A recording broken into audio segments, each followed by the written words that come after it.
Hey expats and travelers, I'm Kalie with Expats Everywhere, and Josh and I are working with Anna from Savvy Cat to help us find a property to buy and restore. Now Anna starts things off with a consultation call to get an idea of what you're looking for. She and Josh had this call, which Josh recorded, but for some reason her audio got a little messed up. So what we're going to do is I'm going to help narrate the conversation to give you an idea of how our real estate adventure is beginning. We plan to document the process along the way, so be on the lookout for those videos. And if you don't want to miss one, be sure to hit the subscribe button and the notification bell. But first off, let's see how things started off for us.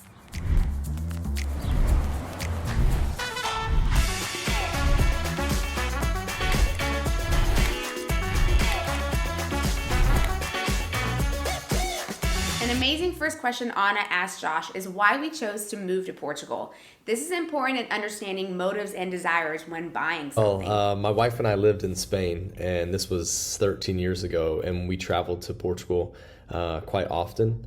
It was kind of like, well, it's a neighbor, so it was very easy to get to and a different place to explore.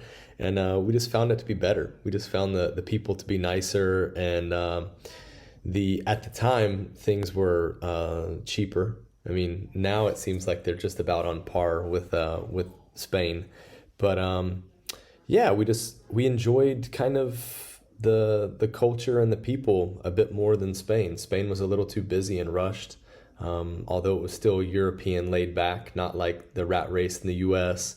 or fast-paced life in Asia. But yeah, people had a huge thing to do with us moving to Portugal. As many of you know, we love Bonfim in Porto, so that's where we want to buy. We've expressed this to her, and she wants to know why Bonfim, and then also if we need to be near a school because of SIA. So I think what we see with Bonfim and the charm in it is that it feels like a very traditional Portuguese or Porto neighborhood.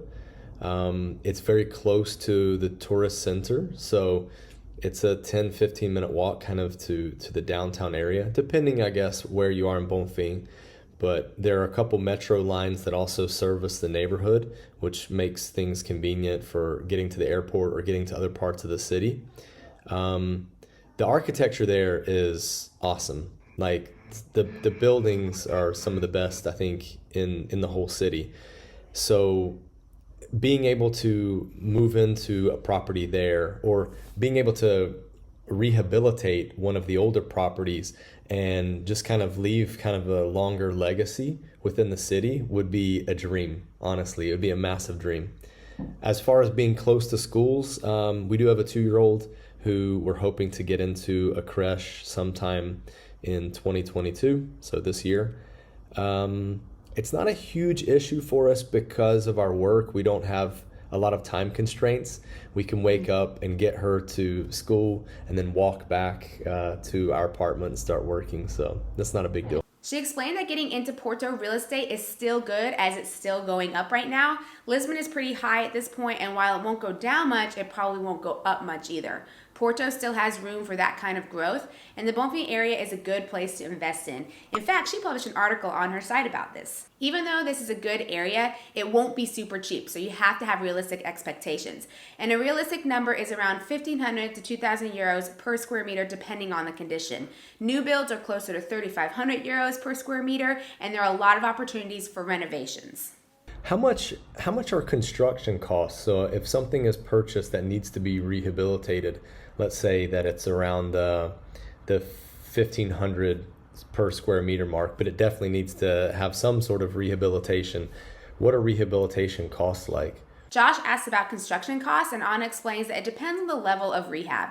Simple things will be around 750 euros per square meter, but can be up to 1,000 euros per square meter and much higher for special work. From an investment point of view, just kind of thinking about the numbers that you introduced there, there's still an ability to force appreciation by buying something that needs to be rehabilitated and then bringing it up to the level that we would see with the new construction, right? Because if the new construction's 3,500 and you can purchase something for 1,500 to 2,000, and then you're spending 1,000 per square meter in rehabilitation, okay, you're still at 3 instead of 3,500. Cool.